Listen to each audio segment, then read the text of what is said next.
I don't know if everyone appreciates it, but we are in the middle of an interesting cultural phenomenon when we look at the popularity of superheroes, in particular, superheroes on film and in television. Superheroes have been popular in the United States, in particular, for nearly a century now, not quite. Um, and it's not it's not unusual that they've been popular. I don't think there's been a time when they have not had a loyal audience. But what is different now is that the audience that seems to gravitate towards superheroes, what that used to be teenage boys, even early teen boys, has now become something that targets and reaches effectively every demographic. Men and women seem to enjoy it as much as uh, young men and boys. Also, we're also finding that there doesn't seem to be much of an age gap here. That we're finding young and old are gravitating towards these stories. Well, that's an unusual cultural moment, and I think that usually tells us something. That tells us something about the culture, that we're gravitating towards particular stories, because stories often are the mirror, if you will, of ourselves. And which is why I'm calling this, If the Gods Are Crazy, Are We? Or how mythology is a mirror on ourselves and culture. We've talked about that already. That a myth is something, is a story that's of such significance that it's difficult to separate the story from the culture and the culture from the story. I don't know if I'm prepared yet to give our superheroes the kind of centrality, the central focus, if you will, of our most meaningful myths.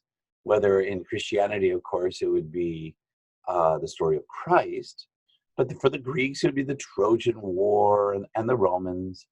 Uh, for the Celts, for the Angles and the Saxons and the Northern Europeans, even to the French, the King Arthur stories. Um, I'm not ready to give them that kind of centrality, but I will say that they have become central to us in that we use them as metaphors. We use them to describe how we feel or don't feel. And I get my title, by the way, from one of my favorite films. I don't know how many of you have ever, by chance, seen a film that came out, I think, in the 80s called The Gods Must Be Crazy. It's not a movie that I think everyone would love, but I think it's hilarious. I certainly thought it was funny back in the 80s, where somebody drops an empty Coke bottle by chance from an airplane, and that Coke bottle gets picked up by this tribe of people who have had no Western connection whatsoever. And this Coke bottle causes all kinds of fascinating um, story, we'll just say. I don't want to give away too much because I think it's fun. It was very popular, and they came out with a sequel that was awful. So just don't see the sequel. But this one is funny. Um, George Lucas, the creator of Star Wars, the creator of Indiana Jones, the one of the most successful filmmakers, producers, directors, writers. Uh, he said, "I've come to the conclusion that mythology is really a form of archaeological psychology. Mythology gives you a sense of what a people believes and what they fear." I agree with him. I think that he is onto something here. And of course, I think he knew that. He was very much an acolyte of Joseph Campbell in the monomyth. He very much understood that our great stories not only uh, work when they somehow affect us where we really believe most, but especially when they tickle that part of us where the fear is. And when he created Star Wars, there was something terrifying about the character of Darth Vader. Even more terrifying when we learned later that Darth Vader was was the father of the main character. And I think he was tapping into a real fear that we have, a fear that I will fail, a sense that there's more to me than I realize, as C.S. Lewis argued, but also a sense that I have a weakness and that there are skeletons there in my closet. I think that's true of all story. That the stories that really affect us, they hit us where we believe and what we fear. Now, when I think about the recent phenomenon of people standing in lines, huge, enormous lines to see various superhero films, and of course, the Avengers being something so spectacular, so spectacularly popular, I don't know. It'll be some time before we have a phenomenon quite like it. Here we have some images of people in line to see the recent film, Avengers Endgame. And here, of course, we have a picture of, and you'll notice it's all women who are in line to see Twilight, one of the Twilight films, I don't remember which, of course, part of its popularity, I would argue, is that somehow it tapped into what women especially believe, I think, about relationships, about themselves, but also tapped into something that they fear. I'm not going to talk about Twilight today, but I could. But I am interested in our superheroes. But what I'm wondering is, when we think about religious experiences, when we think about how mythology will often trigger a kind of religious response, they'll often trigger what we call a pilgrimage. Now, a pilgrimage is something that we find in every single religion, whether it's one of the major ones or even some of our secular ones, where acolytes of the story will want to take a pilgrimage to experience that story firsthand. Now, in the case of religion, such as this place right here, this is Mecca. And of course, every year about 3 million Muslims travel to Mecca to come here to Hajj. And down here, you can see this mosque here, and the most sacred spot, if you will, for Muslims here in Mecca. Very important to the story of Muhammad. This is, of course, also believed by Muslims to be the place where Abraham was about to sacrifice Isaac, but then is told not to, which is a story we have in Genesis as well. Interestingly enough, that mountain where that takes place is the exact same mountain that exists right next to Jerusalem, and some have argued it's the exact place where Jesus was crucified. It's interesting how our stories begin to link, and people take pilgrimages to this site, not because they're going to physically experience the story, but by coming close to the place where it happened. It gives you a sense of it being real, of it being close to you. And so this is what we mean by a pilgrimage. And people would take pilgrimages in the medieval time to see holy relics of saints. It's not that they were hoping to actually see the saint, but maybe by seeing the skull of a saint or a leg bone of a saint or a supposed nail from the cross, that somehow that they would get divine inspiration, that somehow they would tap into that story. Again, I think it always comes back to the story that we want to somehow connect to. and we create that kind of pilgrimage. Is that really so different to what moviegoers are doing? They're trying to, uh, they're they're taking a pilgrimage. They're going to their local theater to experience the story. And one of the interesting things about pilgrimages is they're usually done with people, so that you not only experience the story, but you experience it with other believers, with other people. And part of the experience is not the actual story or the location, it's the pilgrimage itself, the standing in line, talking with other people who love it. This is part of the story that we get some, I think, some good feels out of. Um, and any of you who've stood in line for something or gone to some place where a significant moment happened, you know what I'm talking about. We do this even with historical places. I'm very much uh, a, a fan of American history, and I love nothing more than to go to some of these locations of Civil War battle sites. It's not because I feel like in some way I'm going to experience the Civil War. I don't want to do that. But somehow by coming close to it, I come closer to the story. And it's the story that inspires me.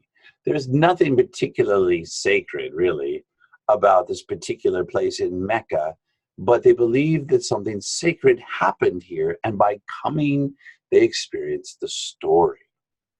Um, Now, here's one of my thoughts that I would like to discuss this week. We've been talking a lot about mythology because, in talking about the literature, it's called ancient Western literature, we can't help but deal with the mythology that is behind the stories. And we've dealt with the Gilgamesh myth, which is absolutely the central myth of the Mesopotamian peoples, the Sumerian peoples. Um, and there aren't very many people taking pilgrimages anymore, and those, but they were such a significant part of these stories were such a significant part of that people. Um, in the same way that I believe that, I mean, one of my dream trips, I want to go to Israel. It's not because I'm planning to find anything that I really can't find here. I just feel like being close to the story will make it real to me, and I'm very excited about it. With the Greeks, of course, their belief in not just the Trojan War, but the sense of the divine and the mortal coming together in this epic struggle. And then the fallout from this terrible war, whether it be the story of Odysseus, whether it be the myth of Agamemnon, and which we have not talked about, but if any of you love mythology, I encourage you to look at the story of Agamemnon, who was the great general of the Greeks, the head general of the Greeks, and he comes home and gets murdered by his wife. If you're wondering how that worked, I'll give you just a quick synopsis. Before he leaves for the Trojan War, there's no wind. So his ships can't sail to Troy, and he figures the gods must be unhappy, so he must sacrifice something. So he sacrifices his daughter to the gods. Nice guy. And then the wind begins to blow, and so he goes off to war, but of course his wife, Agamemnon's wife, has 10 years to sizzle about that. She's very angry that their daughter was killed in a sacrifice so that he can go off to war. So when he comes back, she prepares a nice bathtub for him, and while he's in the bathtub, she stabs him with a knife. Now, Agamemnon's son is then upset at his mother, and so he kills his mother.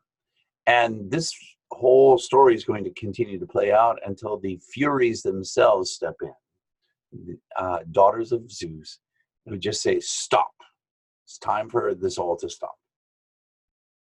These are important cultural stories, and they tell us what the people believed in. And by that, I don't mean in the stories, but they tell us that what they believed in as far as their sense of justice. They tell us what they believed in as far as their sense of the afterlife, as far as their sense of what is honorable. They taught us about what is important to pass on to your children. They teach us what we believe as good government.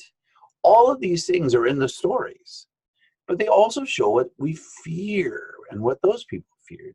Clearly, the Mesopotamians are fearing their own mortality, because the story is very much about Gilgamesh trying to find an answer to his mortality. Certainly with the Greeks, they're very concerned about honor, about what they're going to carry with them into the afterlife, and what is it that makes this life of value. When we think of the King Arthur stories, we certainly are looking at what people really believe is that it is possible to have benevolent leaders, and that there is an order to society that God has ordained, that there is an ordained king and knights and then workers, and that if people will only act well in those roles, that we could have a kind of ideal utopia like a Camelot. And of course, the fear is that will break down in some ways, as it does in the story of Camelot and King Arthur. Well, when I think about DC and the Marvel universes, I think that these very much are our kind of current pop cultural gods. Not overtly centrally religious, but certainly treated much in the same way that many are. And I'm going to say a couple of things. One is about, are they actually that different from the gods and the heroes of the Greeks and Romans? In both DC and Marvel and some of the other comic companies, you have heroes who have various superpowers and gifts and weaknesses. With the Greek and Roman gods, you have heroes and gods who have various strengths and weaknesses. You have certain tasks that they are set to do. You have scandals that take place. You have villains, very much like in the superhero world. And I think it's not a secret that the creators of these comics got a lot of their inspiration from these various mythologies. Now, we know quite a bit about that because this is only a century old, and the creators have been quite clear about where they got their inspiration. When it comes to DC, which of course has been the dominant form for probably 75 years, and when I was a kid, it was the dominant form, and they were the dominant heroes. Those creators based most of their heroes on Greek gods, and many of them are essentially impenetrable. When you think of like a Superman, Superman is almost unbeatable, except that he has external weaknesses. When you think of Wonder Woman and you think of some of these others, they're good, and they believe in justice, and they always mean well, and they have external weaknesses. That's very typical of something that would be based on Greek gods. Now, the Marvel ones, which of course come to us from Stan Lee and Jack Kirby, and it always irritates me that Stan Lee gets all the credit when I think Jack Kirby needs to be in every single discussion when it's talking about the creation of Marvel. Stan Lee did indeed create Marvel Comics. He was very much a businessman. He was very innovative in his business practices, and he was a wonderful self-promoter. And he often had very good ideas, and he was very good at tapping into the consciousness of people. What is it that matters to them, and what is it that they fear? However, Stan Lee was not an artist, particularly, and not really even a writer. And so much of the great Marvel comics actually were created by Jack Kirby. Stan Lee would often come up with the ideas, and Jack Kirby would actually implement it. Jack Kirby does not get the credit he deserves. As a matter of fact, it frustrates me to no end. Captain America, Stan Lee actually had nothing to do with the creation of Captain America, but certainly Jack Kirby did. It was more of his creation. But you wouldn't know that when the first Captain America film came out, and that's largely because, as you can see here, Stan Lee was one of the executive producers. And that makes sense, since he was the owner and the creator of Marvel Comics. And when he sold Marvel Comics to Disney, not only did that make him very wealthy, but it also, of course, put him as a kind of guru. And so you'll see here that Stan Lee has no trouble at all appearing, even with a Captain America who he had little to do with. And my point here is not to diminish Stan Lee, because I think that Jack Kirby was never capable of the kind of heartfelt aspects of story that Stan Lee was.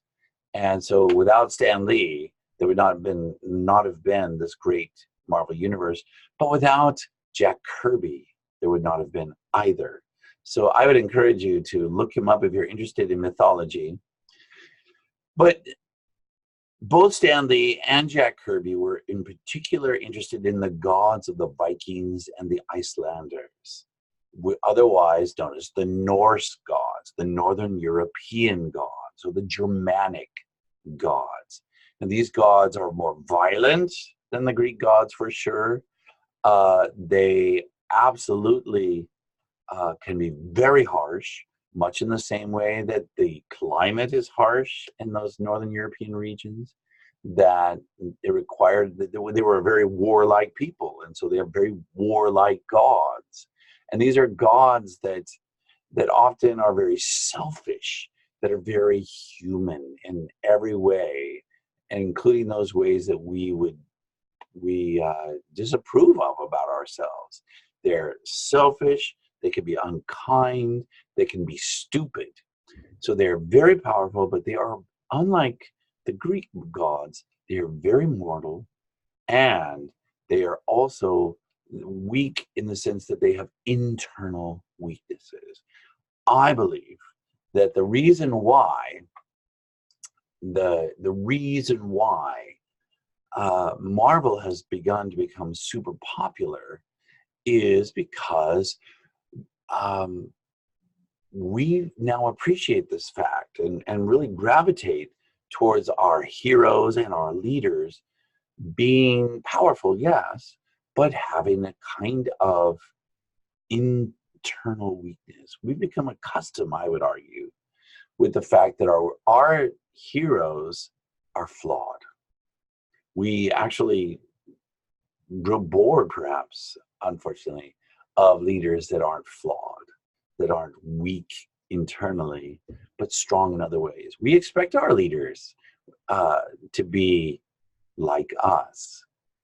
And so, yes, Disney is putting an enormous amount of money into Marvel and Marvel Universe, and that's part of the reason for its popularity, but also because of this larger reason that I think we've become attracted to the idea of the gods being like us. I want to say one other thing, and I don't mean to get preachy here, but I will say this. I believe in all my heart this quote from Timothy Keller that says, "Everyone worships something. The only choice you get is what to worship." I'm not in any way arguing that our superheroes are gods that we worship, but I will argue that the heroes that we spend most time thinking about, spending money on, these are often something that take on a deeper spiritual meaning that is very close to worship. when we think of what we worship and who we worship, it's very easy to figure that out. Just look at our pocketbooks. What do we spend most money on? What do we spend most time on? Those are our gods. And that could be anything from superheroes, yes, but it can also be sports figures and sports. It could be just television in general, the internet, social media. And this is the thing that Neil Gaiman has tapped into in his great story, The American Gods. I want to leave you with this quote from Ralph Waldo Emerson, great 19th century thinker, poet, writer of Walden. And he says, "A person will worship something, have no doubt about that. We may think our tribute is paid in secret in the dark recesses of our hearts, but it will come out. That which dominates our imaginations and our thoughts will determine our lives and our character. Therefore, it behooves us to be careful what we worship, for what we are worshiping, we are becoming." And that's very interesting, and I think I agree with that very much. To think about that, what do you spend your most time thinking about? What stories obsess you? And not because I want you to be in any way fearful, but I do want you to think about that. I believe, like Emerson says here, and what am I saying? I'm confusing Thoreau. Thoreau did not write Walden, but he is, Emerson, I would argue, is the greatest American philosopher and poet of the 19th century, next to Whitman. But what we think about most and what captures our imagination most, we begin to emulate. And so it's just something to think about. I have a question for you. I hope that was interesting. And I talked for a long time. I apologize, but I hope it was still interesting. Thank you.